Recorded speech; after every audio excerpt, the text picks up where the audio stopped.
welcome to the regularly scheduled Board of Education meeting on Tuesday, July 25th, 2023. I'm calling the meeting to order at 5 p.m. If you can please call the roll. Mrs. Arvanitis, Here. Mrs. Asif, Here.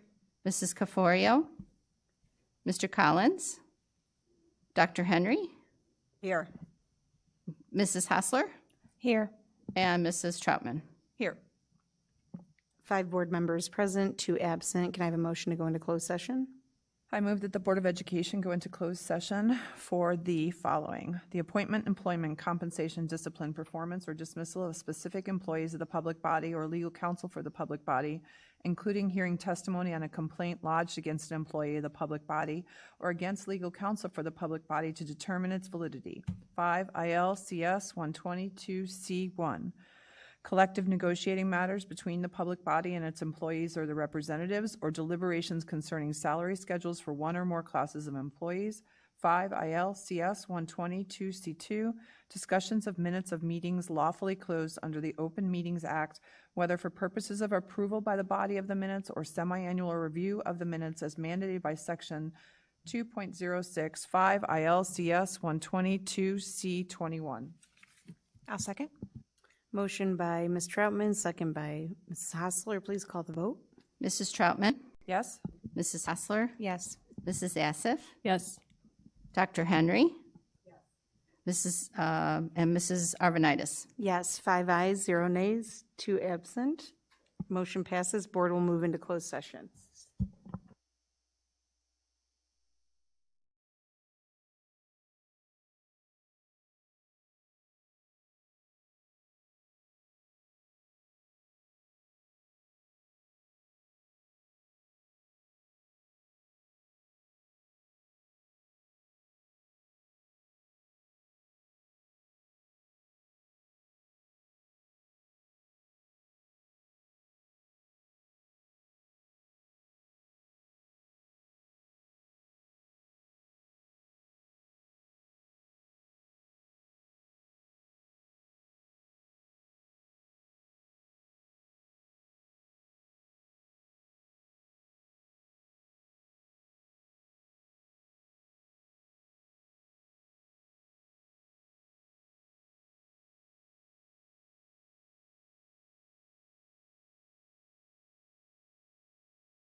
Hello, and welcome to the regularly scheduled Board of Education meeting on Tuesday, July 25th, 2023. The board has been in closed session since 5 p.m. We have, right now, 6 board members present and 1 absent. At this time, I ask that we all stand for the Pledge of Allegiance.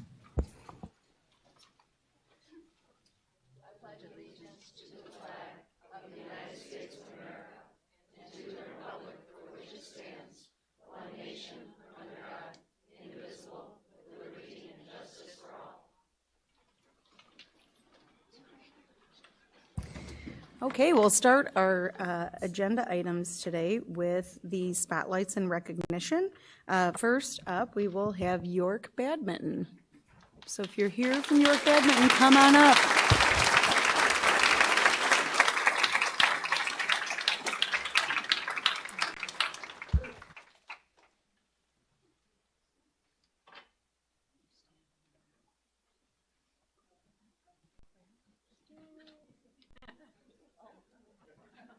Right in the middle.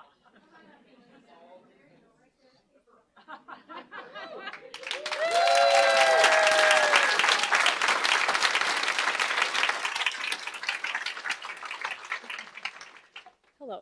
I thought maybe the coach was going to say something. That's why I hesitated. So I'm going to read the proclamation. Whereas the purpose of the Illinois High School, go. Sorry. Whereas the purpose of the Illinois High School Association is to provide leadership for the development, supervision, and promotion of good sportsmanship in interscholastic competition and other activities in which its member schools chose to engage. And whereas the IHSA State Girls Badminton Doubles Team Finals is a highly competitive event that showcases the talents and dedication of student athletes across Illinois.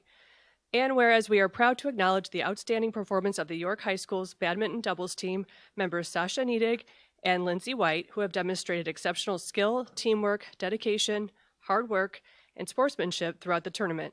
And whereas their remarkable achievement of securing 3rd place in the IHSA State Girls Badminton Doubles Team Finals reflects their commitment to excellence. And whereas these accomplishments to bring pride and prestige to York Community High School, to District 205, and to the community of Elmhurst. Now, therefore, be it resolved that the Board of Education and Administration of Elmhurst Community Unit School District 205 express congratulations to these students, their parents, coaches, and faculty members for these outstanding achievements. Congratulations.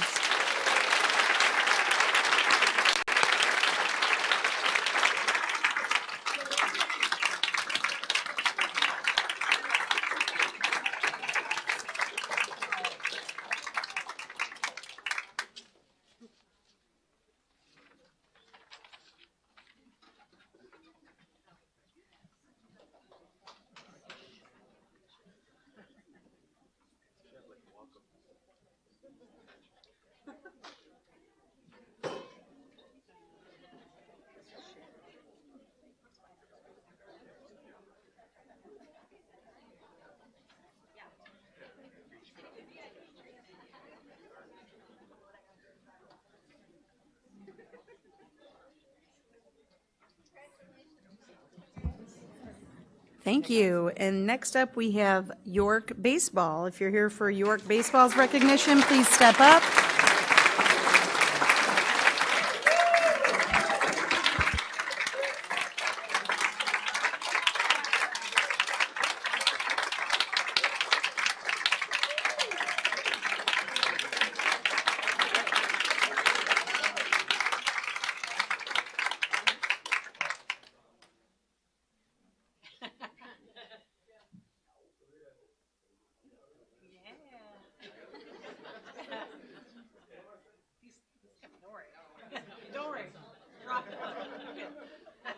Coach isn't here?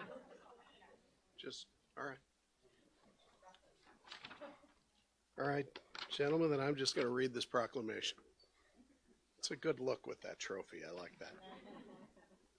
Whereas the purpose of the Illinois High School Association is to provide leadership for the development, supervision, and promotion of good sportsmanship in interscholastic competition and other activities in which its member schools choose to engage. And whereas the IHSA State Baseball Tournament is a competitive tournament that showcases the finest high school baseball teams in Illinois. And hereas we are immensely proud to recognize the outstanding performances of 24 students. And forgive me if I mess up your last name. Noah Hughes, Jack Rasmus, Nico Rugatori, Matt Barton, Eli Maurer, Brendan Fleming, Jack Braun, Vinnie Marini, Brian Flosa, am I close? Nick Fisher, Joey Pagney, Josh Fleming, Lucas Borman, Ryan, help me out.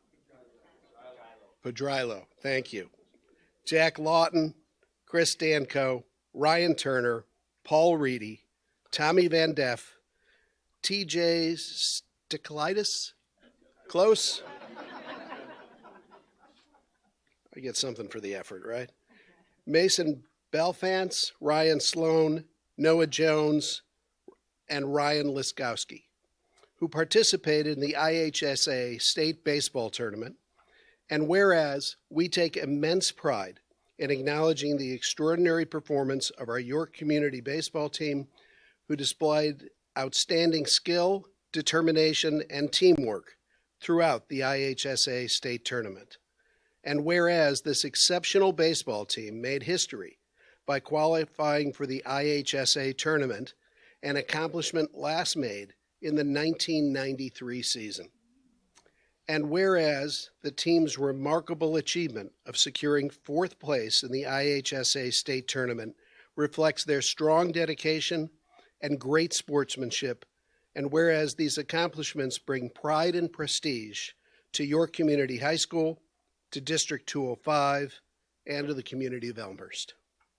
Now therefore be it resolved that the Board of Education and Administration of Elmhurst Community High School, or Community Unit School District 205 express congratulations to these students, their parents, coaches, and faculty members for these outstanding achievements. Gentlemen, congratulations.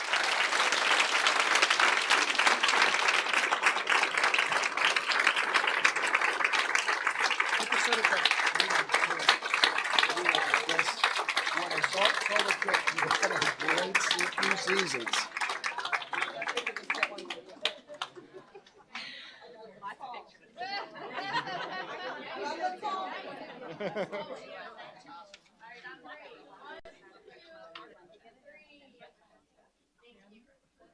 All right.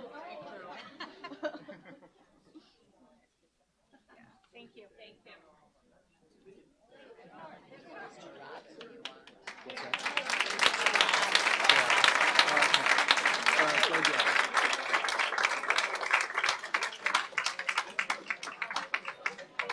Or you can, when they come around, you could do that too, yeah.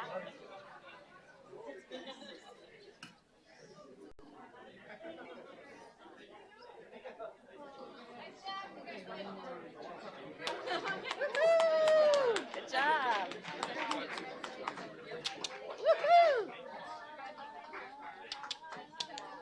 Good job. I was a PE teacher, like 4 of them.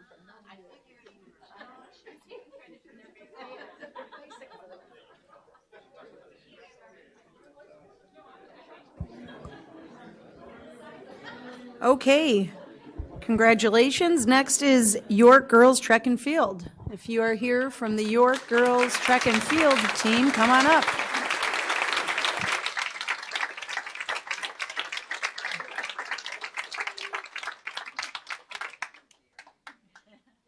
Hi, Bria.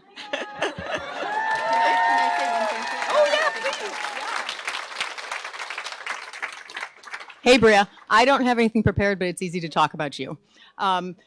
Bria is one of the best track and field athletes in York's history, but more important, and I can talk about her achievements all night, but we have the list.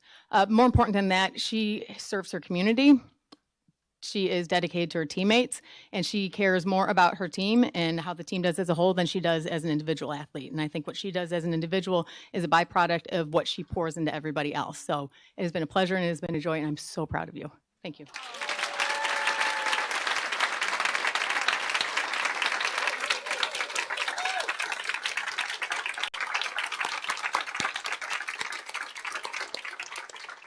Okay, now for the proclamation. Whereas the purpose of the Illinois High School Association is to provide leadership for the development, supervision, and promotion of good sportsmanship in interscholastic competition and other activities in which its members' schools choose to engage, and whereas the IHSA track and field meet events are highly competitive and showcase student athletes' various talents and dedication, and whereas we are delighted to recognize the remarkable achievements of one of our very own, Bria Bennis from York Community High School for her extraordinary performances in the IHSA 3200 meter run and the IHSA 1600 meter run, and whereas Bria Bennis demonstrated exceptional dedication, athleticism, and perseverance throughout the competition, and whereas her outstanding performance resulted in her securing third place in the IHSA 3200 meter run and ninth place in the IHSA 1600 meter run, showcasing her talent and determination to excel at the highest levels of competition. And whereas these remarkable achievements in the IHSA track and field events earned her the prestigious all-state recognition in both the 3200 meter and the 1600 meter runs, and whereas these accomplishments bring pride and prestige to York Community High School, to District 205, and to the community of Elmhurst. Now, therefore, be it resolved that the Board of Education and Administration of the Elmhurst Community Unit School District 205 express congratulations to this student, her parents, coaches, and faculty members for these outstanding achievements. Congratulations.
Okay, next up is Special Olympics track and field.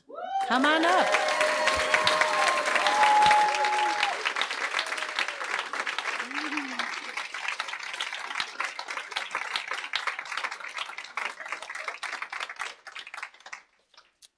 So it's our privilege tonight to honor our Special Olympics athletes. This is the first year that we have offered Special Olympics track and field, and we already have so much to celebrate. So, whereas Special Olympics' approach is to deliver high-quality training and competition in an inclusive culture through unified sports, which allows for people with and without intellectual disabilities to play on the same field. And whereas we are immensely proud to recognize the outstanding performance of 3 students, Peter Hickey, Jack Reichley, and Ari Velatoro Navarez, who participated in the Special Olympics softball throw. Maybe we should clap one.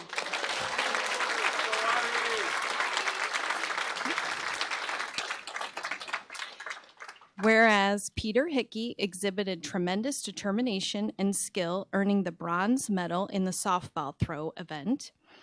And whereas Ari Velatoro Navarez demonstrated remarkable athleticism and perseverance, securing the silver medal in the softball throw event. And whereas Jack Reichley displayed hard work and dedication, achieving the highest honor with the gold medal in the softball throw event. Yep.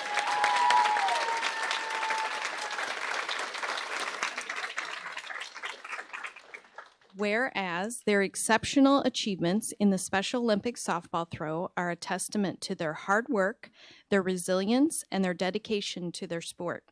Whereas these accomplishments bring pride and prestige to York Community High School, to District 205, and to the community of Elmhurst. Now, therefore, be it resolved that the Board of Education and the administration of Elmhurst Community Unit School District 205 express congratulations to these students, their parents, their coaches, and faculty members for these outstanding events. Congrats.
That's great, and a thank you to all the staff that work with our students to support them as they really work hard, they're dedicated, and they look for a place to find home in our schools. And this program and these recognitions are one place that they really find as a home and thrive in. So thank you to all of the staff, and I see Mr. Wagner there too, our athletic director, for all the hard work and dedication to our students.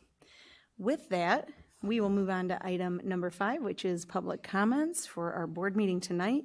There will be up to 30 minutes allocated for public comments, with up to 3 minutes per public comment speaker concerning items on this agenda, as well as communication, petitions, reports from citizens or representatives of other public agencies. A reminder to our guests here this evening, we ask that you remain respectful at all times, and please do not mention names of employees. The board secretary will give a reminder when you have 30 seconds left. Let's begin with our first speaker.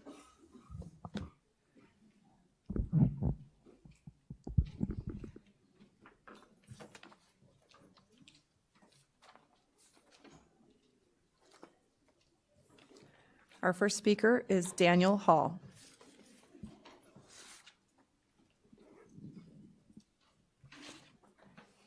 Should I adjust it? Good evening. I'm Daniel Hall. I am a community member. I'm a teacher at York High School, and I am the union president. First thing tonight, I want to thank, I think there's over 50 teachers here tonight representing our interests and our passion to see our colleagues supported and our colleagues feel the respect and love they deserve. This board does a great job of talking about how wonderful teachers are, how teachers are the fabric of the community. And it's a challenge. It's challenging to support teachers. Teachers are challenging. We have a lot of strong opinions and strong beliefs, and we have a challenging job that requires us to make a lot of difficult decisions on a daily basis. For instance, oftentimes, our students and their interactions with each other don't make the right decisions. One student could be bullying another student, and it's our job to step in and protect students from other students sometimes, and to do difficult things like call a bully's parents and have a conversation, a difficult conversation with a student's parents about what's going on and what the behavior of their child is, the child they truly love and care about. But we do that because it helps the environment in our classrooms. It helps the environment and makes for better education of all of our students. And in the same way, this board's responsibility is to protect its staff. And when this staff is attacked by members of the community, we expect and we need the board to speak up for us and to do what it needs to do to protect us as teachers so we can go into the classroom and do our jobs.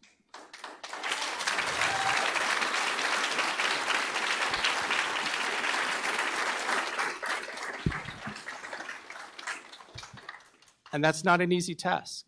It requires hard decisions. It requires tough choices. 30 seconds. And it requires, it requires strong stances and to not look the other way when attacks are made of its staff. I look forward to working with the board to figure out ways to protect the staff from attacks, unreasonable attacks from the community. Thank you.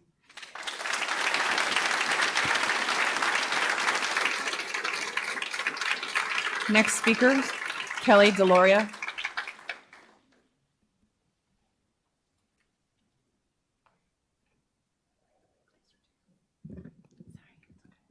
Those kids just fill our cups, so thanks for sharing that with us.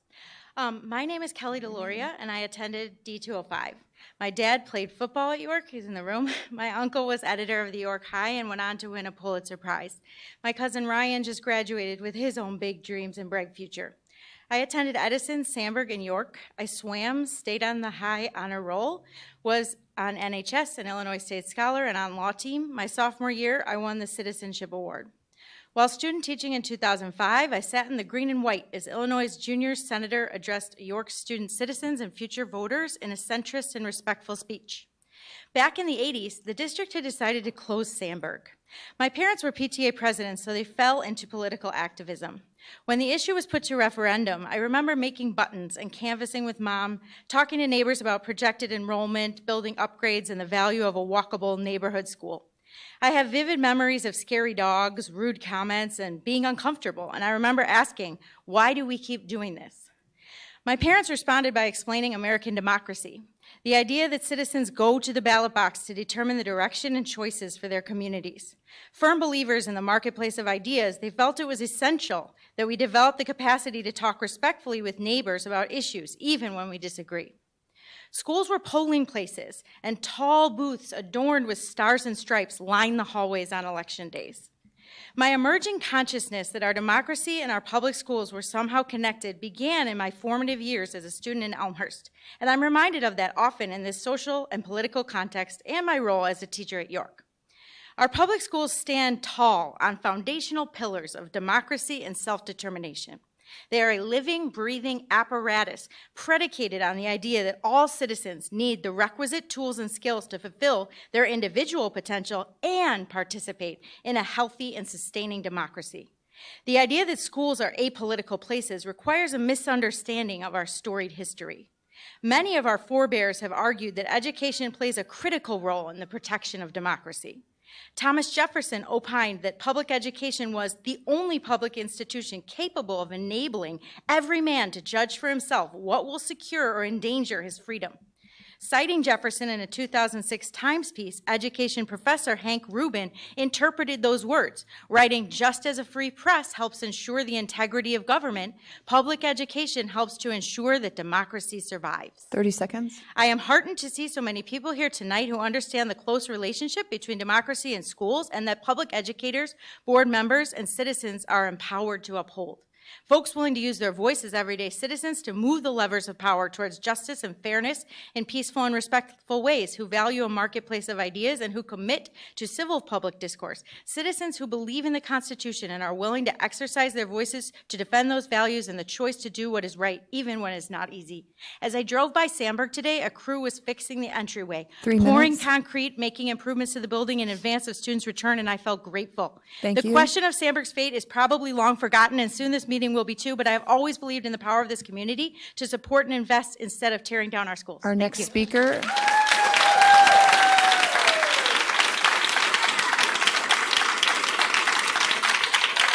Next speaker is Raka Marie Bolis.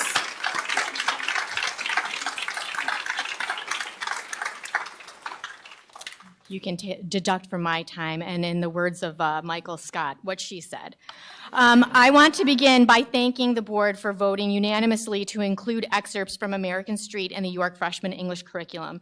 And my comments are a little different from what most people are here tonight, but actually it's the same issue, and it's respect for our teachers. The process that led to the decision to only include excerpts was quite flawed, putting you all in the middle of having to weigh the expertise of educators against the wild and unfounded objections and attacks of community members. A failed school board candidate said in another public forum that if he were on the board, he is not, when the chair of the York English department recommended American Street, he would have said, find a better book. The failed candidate with no education experience, who is called the book pornography, it is not, would cavalierly tell a teacher with 2 master's degrees who is pursuing a PhD to find a better book.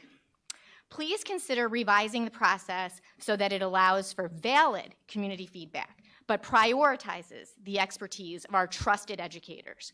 For instance, the Google form for the community feedback on the instruction materials must, number 1, have all the required fields filled out, including name and address. Filled out or it invalidates the feedback. No more anonymous comments accusing educators of being pedophiles and groomers. That has to stop.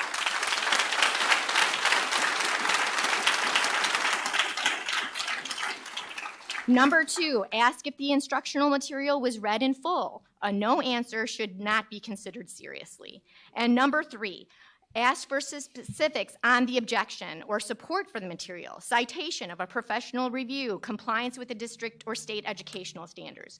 You can't object to a work simply because you don't like it. The district has an opt-out policy for that. I'll end with another excerpt from American Street to expose the hysterics from the critics who have clearly not read the full text. They keep talking about how sexually graphic it is because there is one crude reference to oral sex.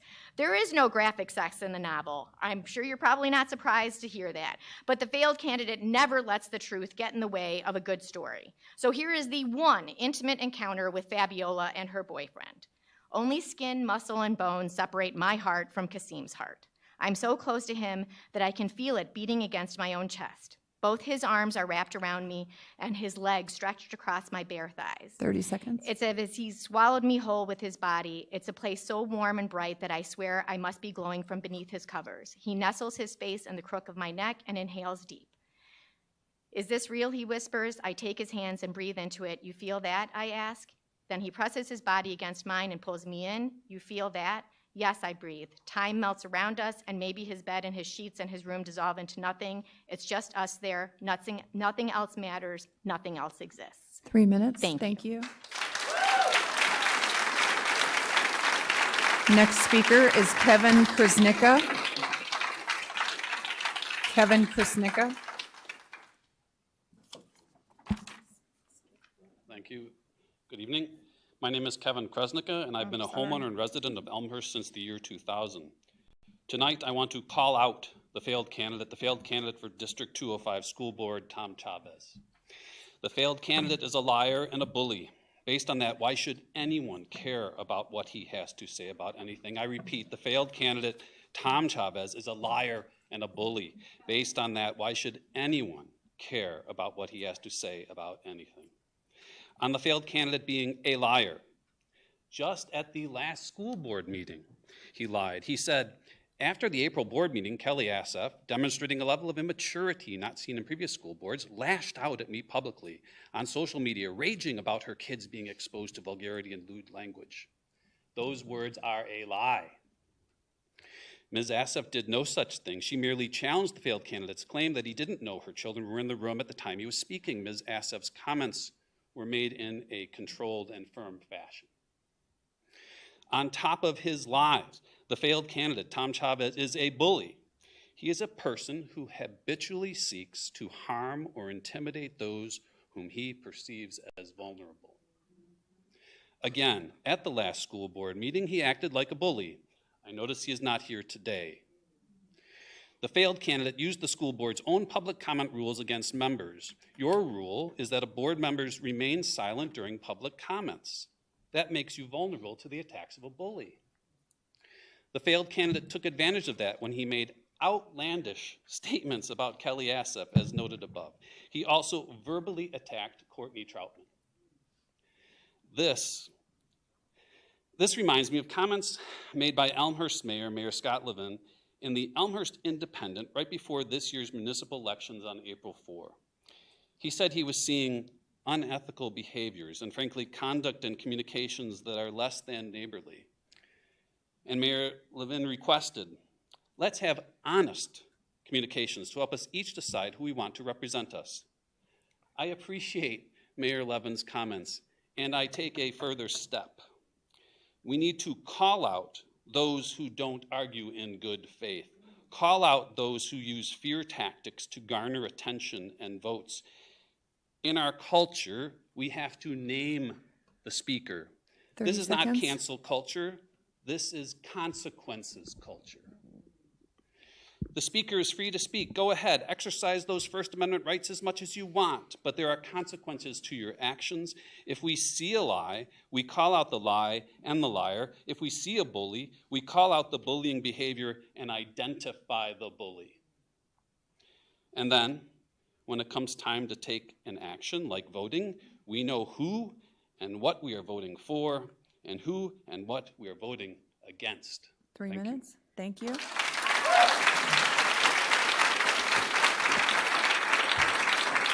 Next speaker is Rebecca McKinney. Sorry, Miss McKinney, I missed the order up. Sorry. Going back. Not me? Rebecca McKinney. Okay, that is me. Hi. Yeah. Good evening. I skipped the list on the order, so That's all right. I'm going to skip around in my speech, so we're good.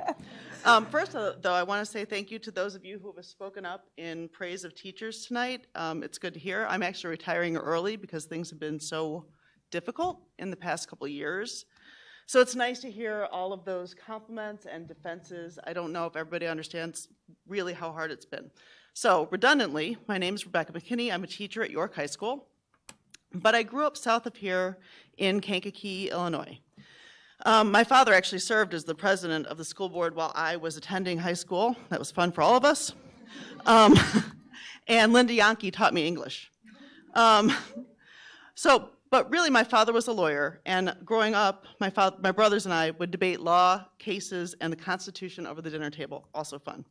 But what I learned very quickly was the adage that is attributed to Voltaire and then Patrick Henry, which is that I may not approve of what you say, but I will defend to the death your right to say it.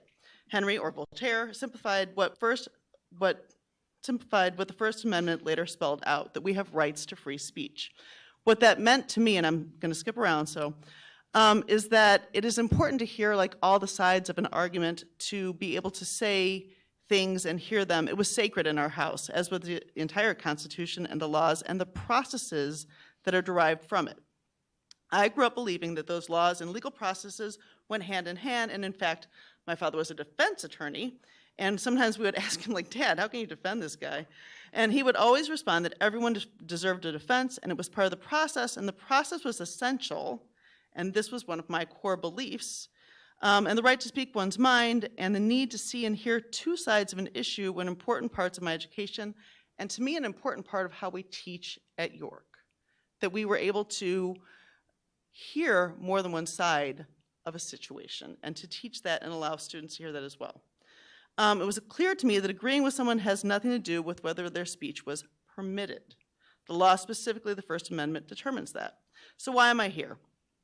Well, I've been lucky to teach at York for over 20 years, and my belief in process has led me to become a union rep, and it has come to my attention that tonight there was a disciplinary action for one of our members for a speech that was protected by that First Amendment, by our great Constitution.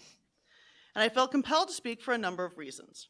My faith in law, rules, and order process.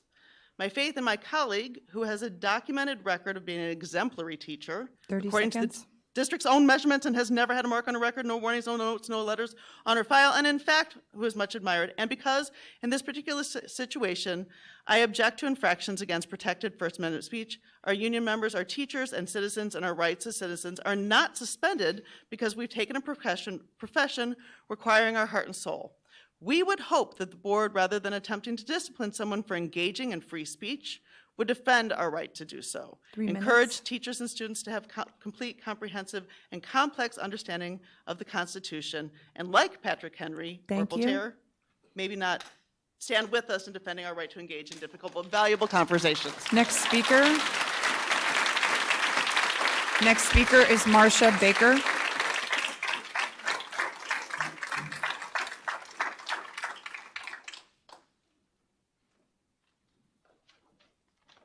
Hello, my name is Marcia Baker. I will keep this short. I'm going to start off by saying that I never thought I would say this, but I'm really sorry that Tom Chavez isn't here tonight to see this meeting. I'm here tonight to express my support for Kelly, who's the subject of extraordinarily disciplinary action. I also applaud the union for grieving the discipline and protecting her free speech rights. Over the past 2 years, I have watched Kelly and her fellow teacher in American Studies being subject to bullying, inflammatory statements, and public personnel attacks by a failed school board candidate, Tom Chavez, who is not here, who is a member of a right-wing group, EPIC, and he's made all manner of wild accusations about the content of the American Studies courses based on political and ideological differences with EPIC's right-wing extremist views. Even the Elmhurst Patch occasionally calls him out on it. The nasty tactics employed by Mr. Chavez and other EPIC members during the school board elections were clearly one of the main reasons that EPIC candidates were roundly defeated by Elmhurst voters. The administration did not publicly defend or protect Kelly or her colleague that I know of. The American Studies program has many supporters in the community, but personal attacks persist with no end in sight. Now the administration has brought extreme disciplinary action aimed at taking away Kelly's ability to defend herself in a public forum. I hope that the administration and board recognize how destructive it would be for Elmhurst D205 to punish this dedicated and talented teacher while permitting unrelenting harassment and bullying from EPIC to continue uncontested. Thank you.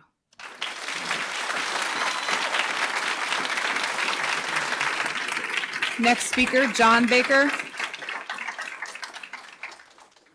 John Baker. That is my name, and I've lived in Elmhurst for 42 years, long enough to remember when school board meetings were boring. Thanks to Tom Chavez, they're not.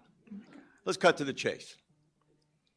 Tom Chavez has spent a long time attacking a teacher. He's done it here, he's done it in public, he's done it all over the place. The teacher goes on a forum, closed forum, to defend herself and correct the lies and mistruth which Mr. Chavez is so good at putting out. She tells the truth. She mentions no student's name. She reveals no secrets, nothing confidential. She defends herself. In doing so, she actually defends you guys. Okay. So, who do we support? You cannot parse this out any way other than this in the eyes of your community. You either support your teacher or you support Tom Chavez. There is no middle ground.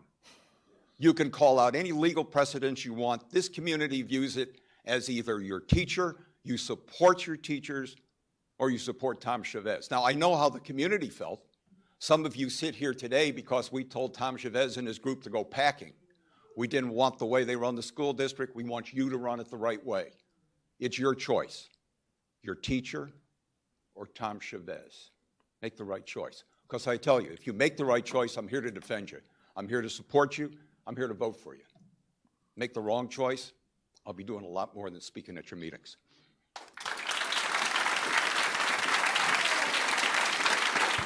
Speaker is Rachel Halenga. Rachel Halenga.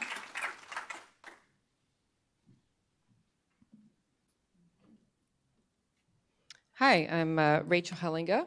I've been an Elmhurst resident for 20 years. I have a son who recently graduated. I'm personally a product of the Illinois public school system and was lucky enough to go directly from Galesburg Public High School to Harvard University to receive a degree in psychology. And I just want to say, let's keep the public school system strong. As the daughter of a best-selling author, I believe in the power of books. I believe our students are capable of thinking independently about the books they read in school. I believe teachers are capable of making qualified decisions about their own curriculum. They have earned that right through rigorous education and years in the classroom. The district owes it to our students and our teachers to introduce more rigor. Please require that objectors attest that they have read the material in full. Require that objectors sign the form. That seems so basic. And require that objectors state specific objections with citations so that teachers and school boards are not jousting with ghosts. Thank you.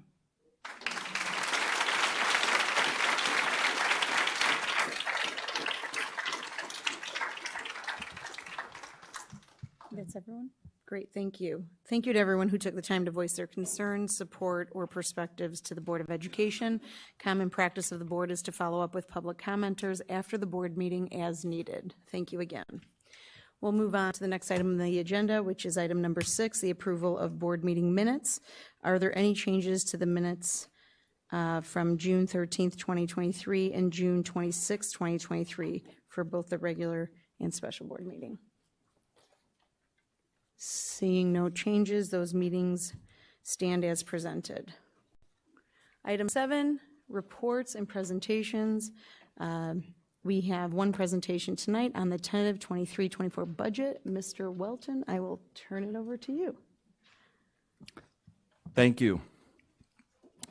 Tonight we are presenting the 2023-24 budget. This budget will be put on display on the website and in the main office tomorrow. And it will be put on display for more than 30 days prior to the budget hearing on September 19th at 7:00 p.m. So I started out by noting our AA+ Standards & Poor rating. It was prudent decision-making over time, which has allowed us to plan and budget for the use of $10.7 million in reserves in last year's budget. However, due to positive budget variances in revenues such as corporate personal property replacement taxes and interest income, revenues collected were 103.6% of budget, and spending came in just under budget at 99.8%. As a result of the positive budget variances, District 205 was only required to utilize $4.8 million in reserves. Unlike the state average, where 64.5% of school district revenues are locally funded, District 205's revenue model stands out with 90.9% of revenue coming from local sources. The district's financial structure reflects the unique demographic makeup and high property values, which excludes us from qualifying for a significant portion of state funding as a Tier 4 district.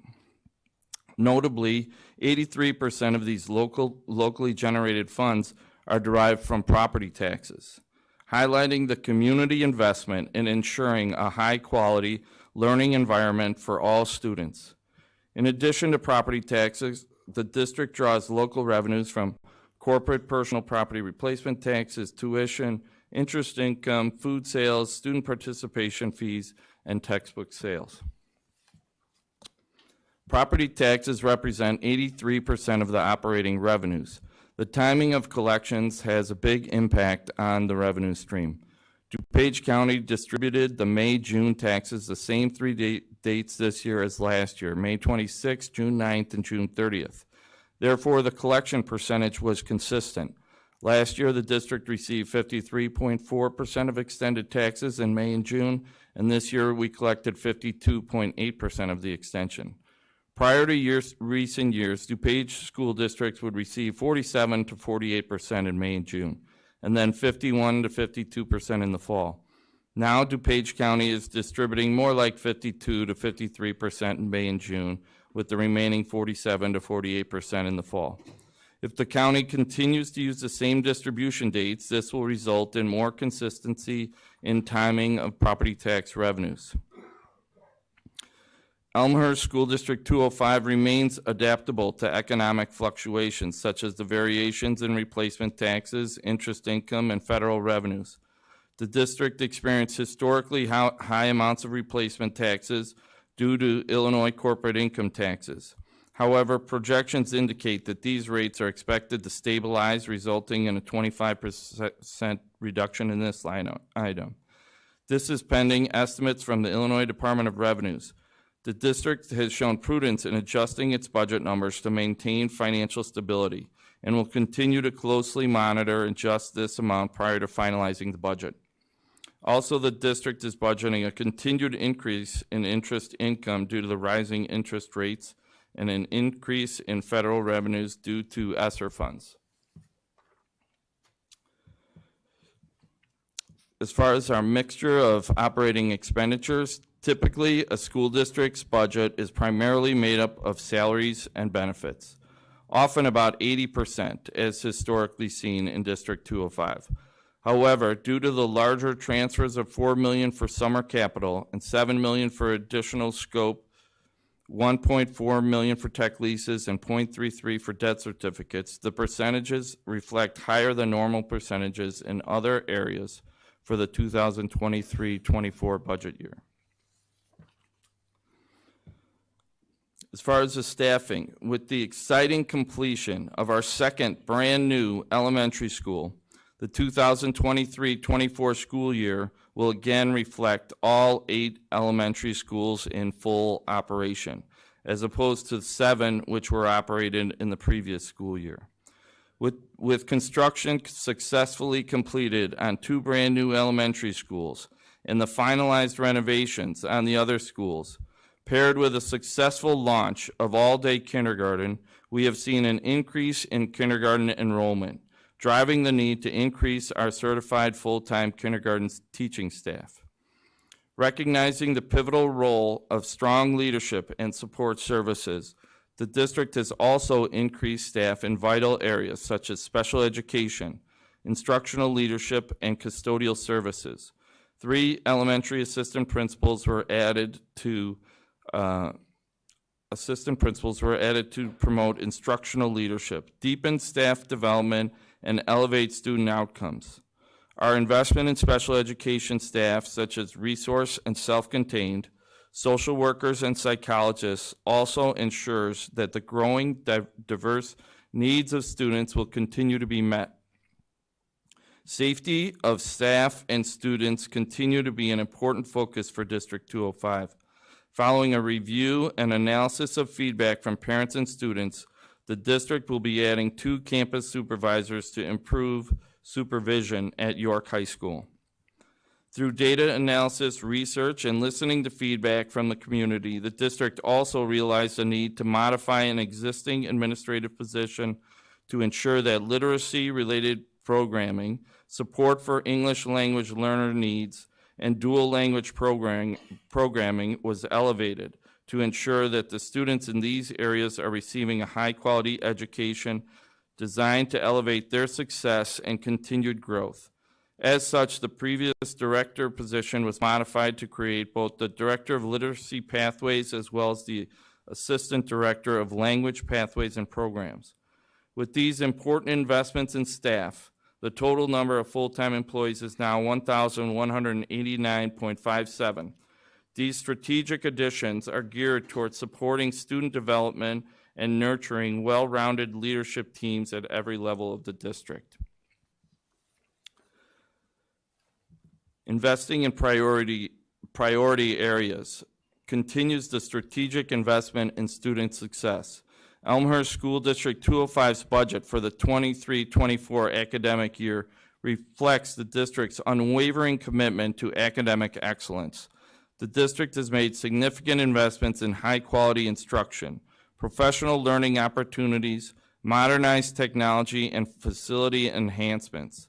From launching Estrellita for K-3 Spanish literacy development to implementing Wit and Wisdom for grade 6 ELA and illustrative mathematics for algebra, we are committed to providing students with a comprehensive and robust education while also ensuring over 100 custom-designed, relevant professional learning opportunities for all stakeholders. Financial and operational effectiveness continues to be elevated as District 205 continues to invest in the community and students through a $4 million investment in summer capital maintenance projects. Additionally, $7 million addition was invested to provide increased capacity in schools, in addition to the celebrations of significant upgrades at Jefferson, Jackson, and the new Lincoln, which opened last summer. This slide at the bottom with the prior year, 2022-23, at the start of last fiscal year, we had $68.3 million in operating fund balance. As I mentioned earlier, property taxes came in at 53%, and corporate personal property replacement taxes came in better than expected. We were able to invest in facilities with $11 million in transfers and only utilized $4.8 million in reserves, and ended the fiscal year at $63.4 million.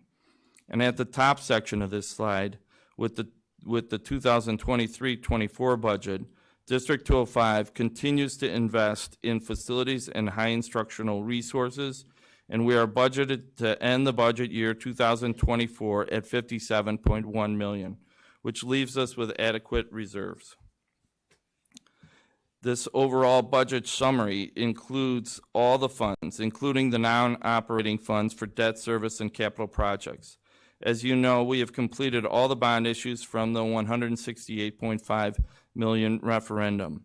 The debt service funds are utilized to take in property taxes and subsequently pay down debts. And the capital projects funds takes in the transfers and the interest income and pays for all the construction projects going forward, such as the strategic enhancements that have been in progress throughout this summer at all 3 middle schools, Fisher and the York Auditorium, in addition to the new Field Elementary School that we will have the pleasure of opening in August. And speaking of our construction projects,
thank you. Thank you, Mr. Wilton. Questions, comments from the board?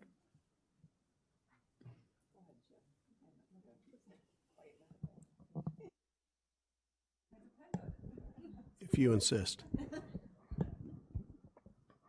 So our staffing is going up by 7.25 certified staff members, and I did because of all field being closed and now reopening. I got a little lost in where are these. Can you just give a quick overview of where these additional staff members, their job descriptions?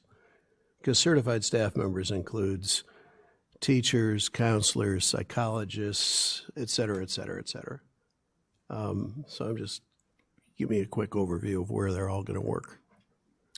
So primarily the increases are at the elementary level, particularly in kindergarten.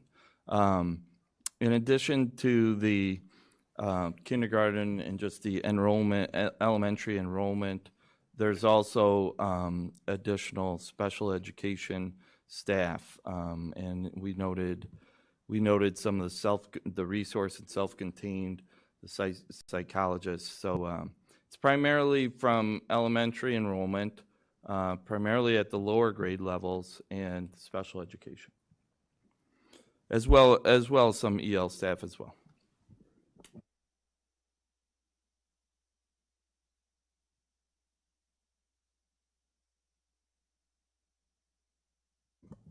Well, just not exactly broken down. I mean, it's with all 13 buildings. It's kind of difficult to give you exact numbers in every category.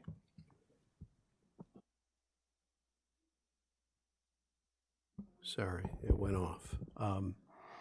One of the responsibilities of the Board of Education is oversight, and Mr. Welton, you've done a great job during your tenure here of improving our financial position dramatically in the last 15 years. But one thing that concerns me, I asked for a chart. Is it possible to put that chart up of the number of certified staff members we've employed over the last 10 years and the number of students we've had each year over the last 10 years? Rudy, is it possible to put that chart up?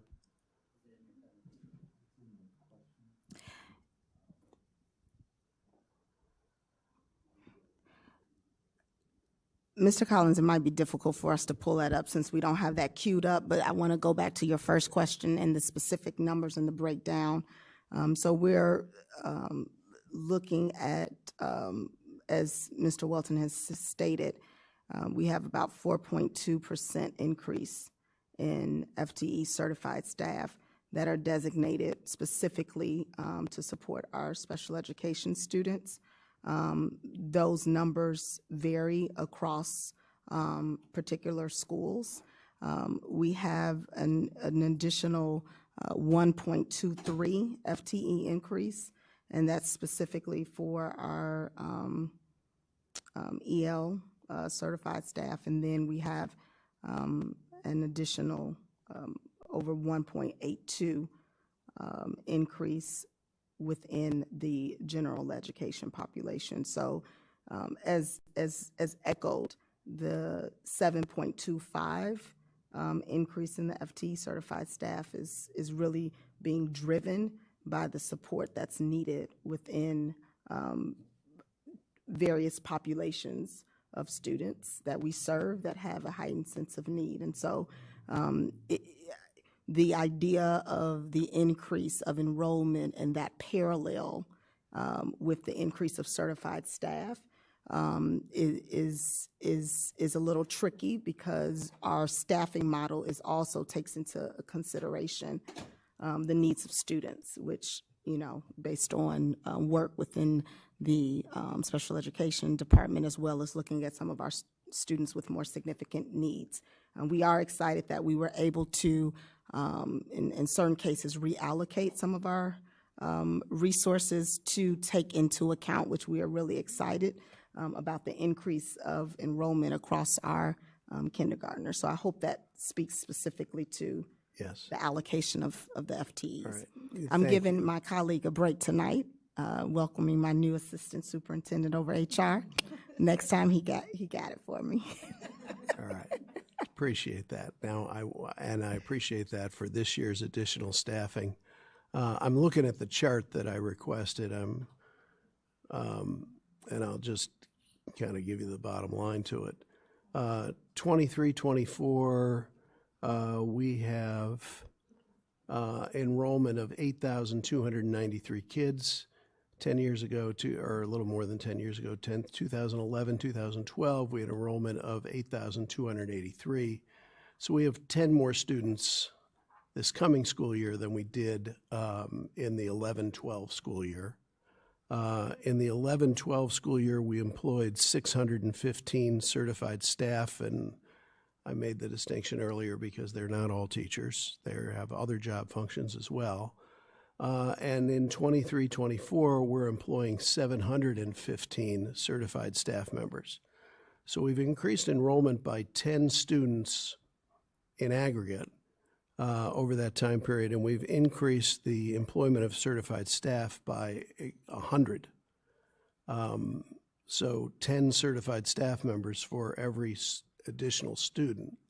Now, I get it that we have populations that require more resources our class sizes, overall aren't any smaller than they were in 2011, 12.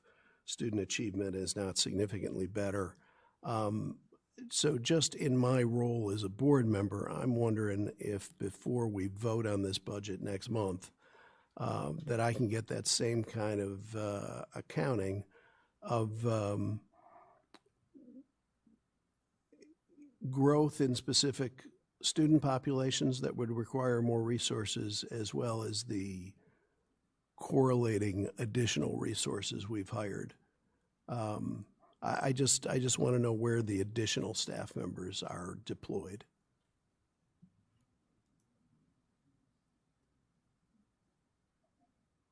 As on the surface, a 10-to-1 ratio seems high. I'm just looking for an explanation.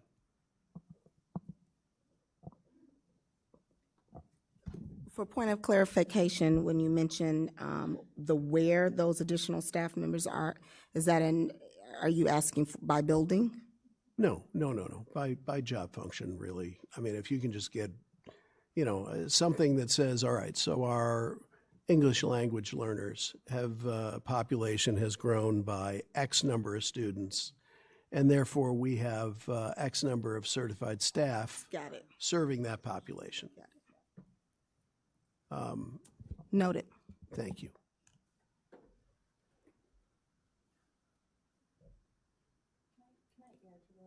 Can I add to that a little bit? Because student enrollment is one factor of the budget and staffing, right? Like the number of students that we're serving is one factor that might have an impact on staffing, whether it's going up or down. And there's these other factors that come into play, and I think that's what I heard Chris talking about, was student needs are expanding and changing, and that's been part of the driving force behind the requests that have come forward to the board in the last year for increase in staffing. And I remember that the administration, I thought personally at the time, did a really nice job of looking at their current resources, identifying where things were working and where they might have or where they had maybe a little bit too much staffing, and reallocating those resources towards these emerging needs that were being identified as you were working towards really elevating that big picture goal of elevating all students. And so I'm a little cautious in tying student enrollment numbers by any group, subgroup, school, program directly as I don't want it to sound like it's the only factor that might impact the budget impact staffing and then in turn the budget, that there's more to the picture than student enrollment that impacts staffing in the budget. Yeah, and I thought I was clear that, I'm not trying to be sensational here and saying we've have 10 more students and 100 more teachers. Just in our oversight role, I think the board should be aware of where those additional resources are going. For example, pulling out of Mr. Weldon's presentation to the board, property tax revenues for the 22-23 budget were $119 million. In the 23-24 budget, they're $129 million, so that's up 9.2%. So the community is we're asking the community to pay more and more through property taxes. I'm just looking for, and we spend the majority of that money hiring certified staff. I'm just trying to come up with an accounting for where that certified staff is going and how the district is using it to serve students. That's all I'm asking for. Are you asking for the whole 10 years or just this year? Like over the increase over the... Yeah, a decade ago, to great fanfare, we employed something called position control in our personnel department. I'm not exactly sure I could define exactly what that is, but I assume that means we know what everybody we employed is doing. So maybe if we can just get a snapshot of what student populations look like 10 years ago versus today versus what the job functions of our certified staff are 10 years ago versus today. I was just going to add, because things like we've added all-day kindergarten, which was additional staffing, Right. instructional coaches, dual Exactly. language, things that Exactly. And I think just an accounting of that would help me as a board member understand how we're deploying the community's resources. And that's all I'm asking for.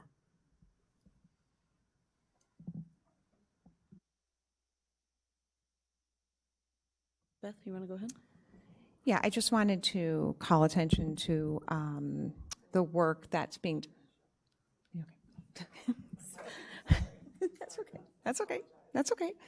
I think another piece to look at is our goals and expectations that we have for our students now versus 10 years ago. And that's laid out and explained thoroughly in our strategic plan. And I just want to call attention to all the work that is being done to carefully assess and evaluate the needs across our district through the strategic plan to identify where we need more staffing, where we need more curricular resources and professional development for our staff, and carefully putting those things in place to support our students and their learning and their success and their growth at every level across the district. So I just appreciate all that work that's been done. It's been a lot. So that's reflected in the budget here, and it's important work. So, but I think that's another thing that we're looking at, different goals now that we have identified as a board and community and all of our stakeholders than we had 10 years ago. So that's just another piece to think about when we're looking at those numbers. Beth, I think that's a great point. I just want to make sure that we have people in place in the right roles that are most effectively deployed to help us achieve those goals. Absolutely. And I think that is the important work that that's being done through our strategic plan. So I appreciate that too. Kara? Yes. Yeah. So thanks for the presentation, Chris. I look through this and, we've spent a significant portion of our resources on professional development to ensure that our kids that need resources, curriculum or something different, that we're supporting that with professional development, which we made some significant investments recently. And significant investments for our students, because ultimately this is about our students. That's our number one priority. And then we've also worked on our facilities, right? Like we've not just gone on maintenance, we've added a lot of technology that needed a lot of additional support and upgraded, not just maintained. Even during an increase in construction costs of 35%, we're able to still get our projects done. We've added a lot of tech for our classrooms. So all this is supporting and improving our classrooms and the experience which hopefully gives our students an excellent education and also is providing our teachers and our PSRP that are in the classroom the resources they need. We've also committed to additional staff, which I know when I was a teacher, it's nice when there's additional hands in the building to help our students. And there's been a sensitivity in the last few years that for our kids coming out of COVID, we've had additional staff. So, we've also looked at furniture and we've upgraded our furniture and we've replaced playgrounds that needed work. We've added classes at the middle school and at York to ensure that our students have great opportunities, which also means, we've provided then our staff professional development opportunities. Again, all back to students. We've then, like you say, come up with a strategic plan to ensure that we're all on the same page and the goals we're all on the same page for our goals. So all doing that while costs are going up, We've tried to fill our positions that have remained, many empty. And so trying to, wrestle with all those decisions along the way.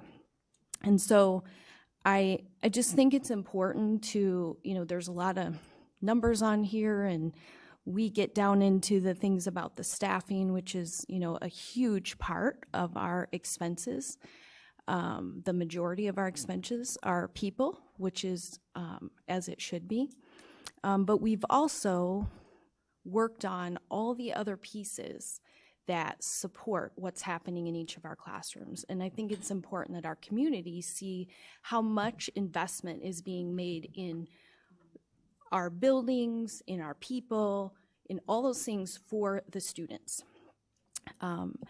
So I just wanted to bring attention to some of that work, because that hasn't always been the case. And now I feel like we're in a good rhythm of making sure we're making the kind of investments that need to be made. I would like to make a request that we get an update on our facility 10-year plan. I know we, in 2018, did a 10-year plan, so we're now exactly 5 years through it. I think seeing where we are with our maintenance, are we kind of keeping up? Because we increased at that time our spending to about $3 to $4 million above what we were spending to ensure our facilities were well taken care of. So that, and then also where we are in the referendum. And I mean that by, I feel like in a while we haven't heard, what do we have left? Because now these are smaller projects.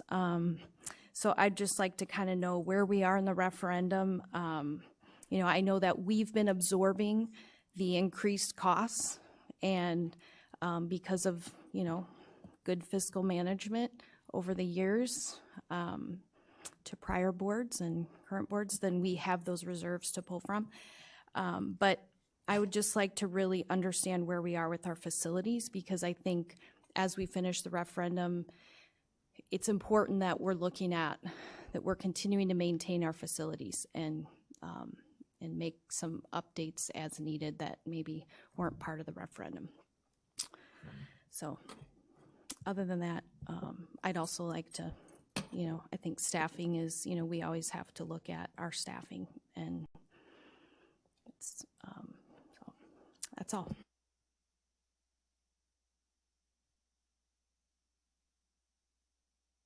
I just want to, one piece, and Kara mentioned it when we were talking a little bit about reserves, and I just want to go back, and we used that cash flow low point that you mentioned, Chris, quite a bit last year when we were doing a lot of financial analysis and seeing, of course, requests or requests coming forward for things like additional staffing or changes to scope. And we use that cash flow low point as a metric almost to identify our ability to be able to fund and support those items. And so can you go back and tell us again a little bit around, what was the cash flow low point? It's usually in May is my understanding. And then what that reserves number might look like according to the board metric that we use. So the cash flow low point this year was at May 31st, and it was, the operating funds were at $35,692,206. So that was May 2023, so the most recent May. And then we know that we have committed to transferring in this budget $7 million for additional capacity for the construction projects, and then $7 million again next year. So it's the $35,692,206 low point, less the two transfers of $7 million each, or $14 million, which leaves a balance of $21,692,206. Mm-hmm. Great, thank you. And just again, a reminder, especially for our community, because this is a complicated concept that we find ourselves explaining quite often, is that we look at the lowest when you look at your bank account, we look at the month that has the lowest amount of money in it, and that happens to be May. And then what we do is we back out any committed funds, like the $7 million transfers for the next 2 years that the board has already decided on, right? That vote came back over a year ago. And then we look at that final number, and we're looking at about $21 million. We can call it a cash reserve balance, if you will. And so as we move forward in our financial planning and governance, we continue to go back to that number to say, okay, here's what we need. How can we fund it? Do we have the ability? Does it keep us in this place of, strong fiscal management and responsibility? So thanks for explaining that. Anything else from the board? All right. Hearing nothing else, thank you so much for the presentation. Really appreciate it. And we'll look forward to this being on next month. Thank you. September. Thanks for the correction. All right. So we'll move on to the consent agenda. Item number 8, is there anything anybody would like to pull from the consent agenda?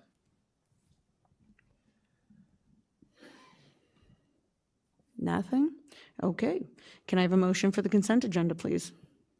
I move that the Board of Education approve the following consent agenda items: A, personnel report; B, financial report; C, acceptance and posting of fiscal year 24 tentative budget; D, second read Section 2, Board of Education Policy 2110; E, second read Section 3, General School Administration Policy 340; F, second read Section 4, Operational Services Policy 460; G, second read Section 5, Personnel Policies 530, 590, 5125, 5150, 5170, 5260. H, second read Section 6, Instructional Policy 6135. I, second read Section 8, Community Relations Policy 820. And J, semi-annual review of closed minutes. Is there a second? I'll second.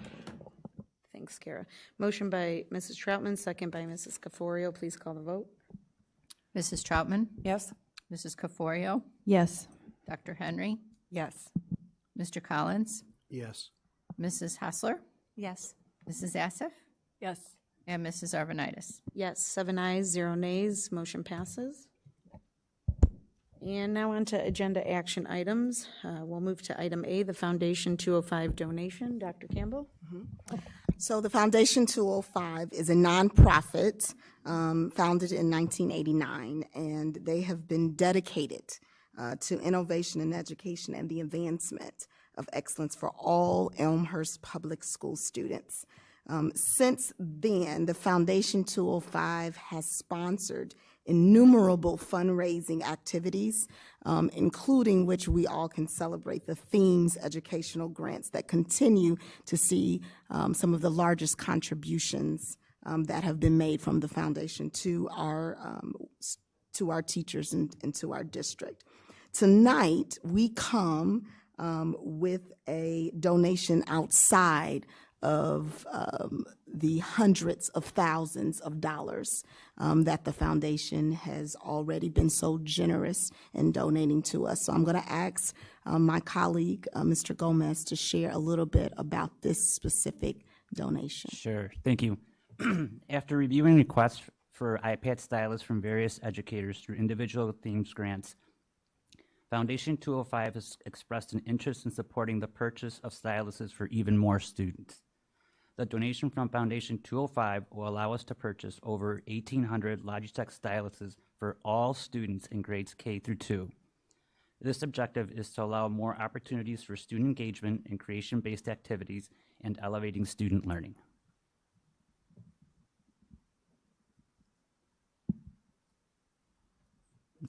That's great. Thank you, Rudy. Mm-hmm. Sorry, I got lost there. Can we have a motion? I move that the Board of Education approve a donation not to exceed $96,000 from the Foundation 205 to purchase Logitech crayons and charging accessories. Second. A motion by Mrs. Hassler, second by Ms. Caforio. Are there any comments from the board? I would like to say, I just continue to be in awe of the foundation and so grateful for filling the gaps that, a district of this size and that we can't always fill from our budget. But understanding the demand for excellence that we have and just the amazing things that they do all year round for our students. I just want to give a big thank you to the foundation and all the people in our community that contribute to their events and contribute to continuing to support our students. So I appreciate them immensely. We agree. Thanks, Courtney.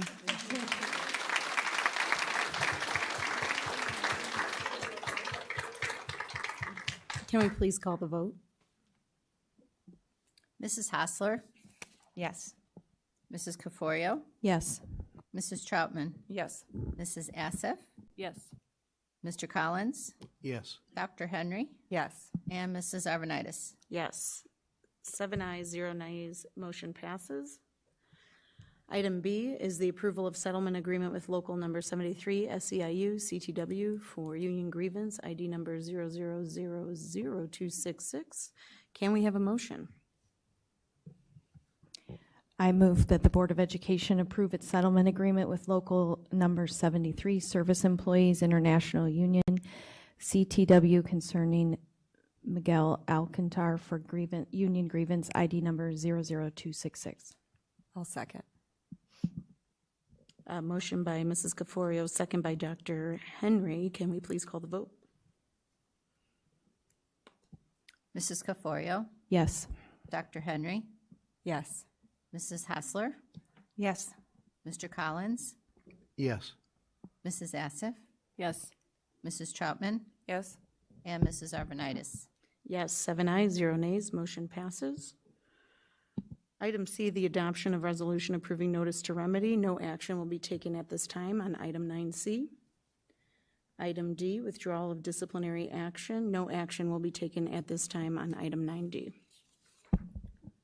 Item E, District 205 and PSRP Council Memorandum of Understanding. Dr. Campbell. Actually, I'm volleying this to our colleague, Dr. Schumacher.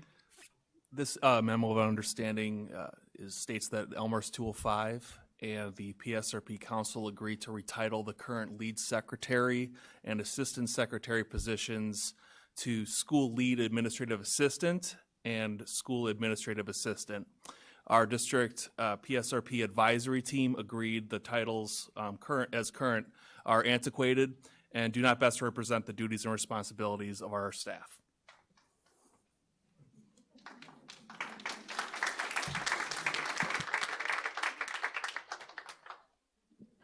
Thank you, and can we have a motion? I move that the Board of Education approve the memorandum of understanding between District 205 and PSRP Council as presented. Second. Motion by Mrs. Troutman, second by Mrs. Assif. Are there any comments from the board? Yeah, this is the second time since the most recent contract was approved that the PSRP and the district have worked together to remedy situations that just didn't make sense or that weren't current or updated or that mattered to one side or the other. And I just applaud that great working relationship, and I just thank them so much for the leadership that they've shown. And I really do appreciate the amazing working relationship we have.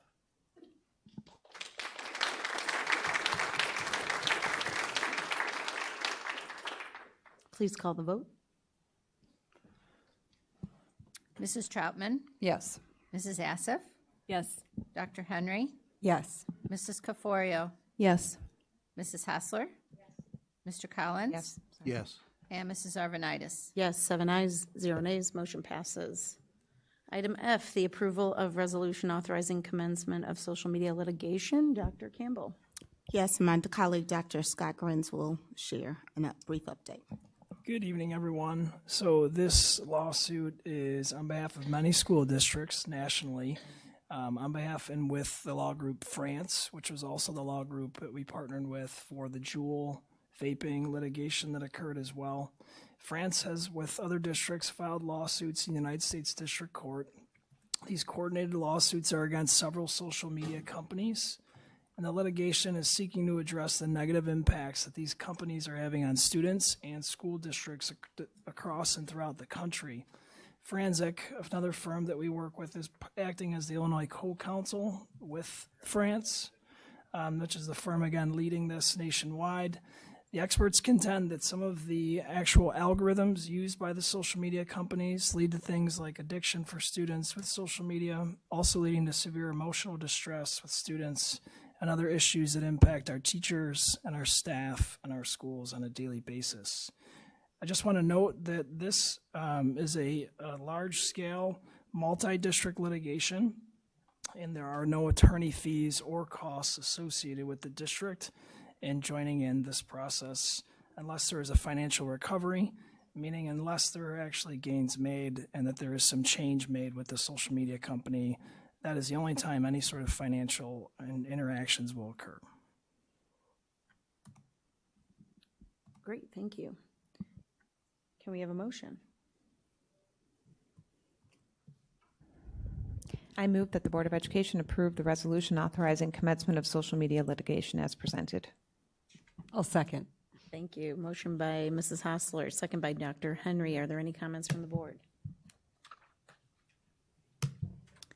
Hearing none, can we please call the vote? Yes. Hold on. There we go. Mrs. Hassler? Yes. Sorry. Dr. Henry? Yes. Mrs. Caforio? Yes. Mrs. Troutman? Yes. Mrs. Assif? Yes. Mr. Collins? Yes. And Mrs. Arvanitis? Yes, 7 ayes, 0 nays. Motion passes. On to Superintendent Communications, item A, FOIA requests. Dr. Campbell? 2 FOIA requests for specific community member parent communication granted, 1 FOIA request for vendor information granted, 1 FOIA request for specific administrators bonus and salary granted, 1 FOIA request for FOIA lawsuits not in possession, 2 FOIA requests for specific employee information granted, 1 FOIA request for board member information granted, 1 FOIA request for York renovation bid information granted, 1 FOIA request for specific FOIA request granted, 3 FOIA requests for specific organizations communication, 1 unduly burdensome, 1 not in possession, and 1 granted. 1 FOIA request of substitute information for 5 years granted. That's quite the list of FOIA requests, Dr. Campbell. Thank you. It is, and our FOIA officer has been extremely busy managing and meeting all of the expectations that come with that. So I want to publicly say thank you to Kathy Thank you, Schmidt Kathy. for managing this. It's a lot to manage. Okay, item B, social media highlights. Rudy?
Very cute. And thank you again for all this hard work.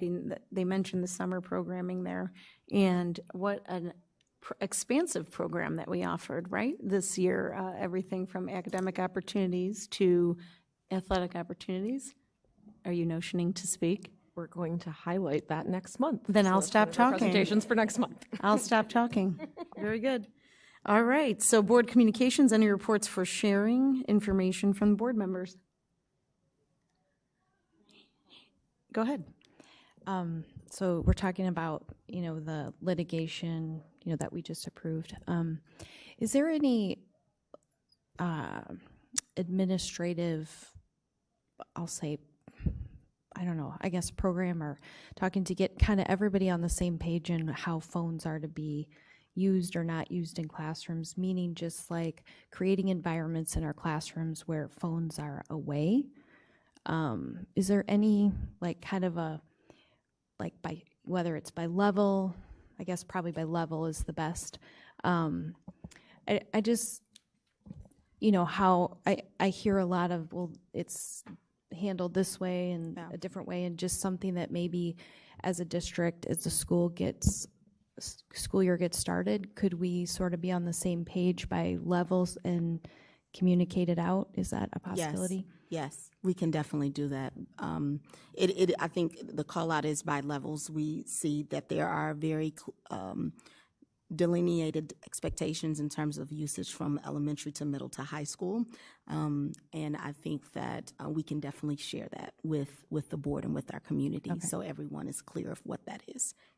I just think it would be a great way for the whole, for all of us, like community, parents, students, teachers, so that we can create classrooms that aren't distracted, but that it's just it's clear and it's the same expectation no matter which school you're, by level, and then I don't know. And maybe we can even include it in some of the back to school training for teachers. Yeah, so that There's information.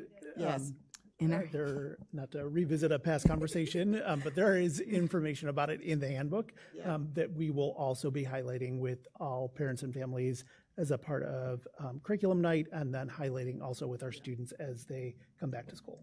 So. I just think maybe it needs its own standalone, thing, because I think there's just a lot out there about how distracting it all is. Yes. Well, and I think there's a lot You of know. inconsistency between even classrooms at York or, buildings in middle school. And so I just think that that message should come out to teachers as well, so that they have the knowledge and the backing of the district and how to implement that in their classroom. To be on the same page. Yeah. Yes, Yeah. absolutely. Because we see the litigation come out because we know it has a negative impact on kids, right? So what are we doing to ensure that we're creating an environment where kids are either learning etiquette or fair use, I think that's what I hear you saying, Kara. Yes, it's, and just, it exactly about how to, how and when, but also creating environments where, we're here, we're going to learn, we're going to put it away, we're going to focus on this, and then there's maybe a time, different times it comes out different. It obviously depends on the level, but that would be great. Yes, got it. Okay. Can I just emphasize the litigation, though? The one key word is the algorithm piece, and what that is stressing is that the algorithms are designed for students to maximize and stay on the device or whatever it is that they're currently on, and that certain platform by that company. So the hope is that the algorithm changes. So I just want to emphasize that in terms of the device versus the platform. I just think there's also a safe, creating spaces that feel safe as a student. I don't have to worry about being photographed or recorded if I'm, so I just feel like there's a lot that could maybe help our students. And we talk about wanting to help them be successful. And so it, just feels like helping, that would be a good thing for us to highlight as the year starts. Awesome, thanks. And to give them opportunities to be able to put it away, not need it, not be on it, when we're talking about the effects of those algorithms, or that they're on it more and they're on it longer. So I agree. Good point, Kara. Good point. Great. Okay. Upcoming meetings, we have a regularly scheduled Board of Education meeting taking place on August 22nd, 2023, 7 p.m. here at District 205 Center, room 215 and 16, and a September 6th, 2023 Policy Committee meeting at 5:30 p.m. here at District 205 Center in rooms 215 and 216. With that, this meeting is adjourned at 8:45 p.m. Thank you. Have a good night.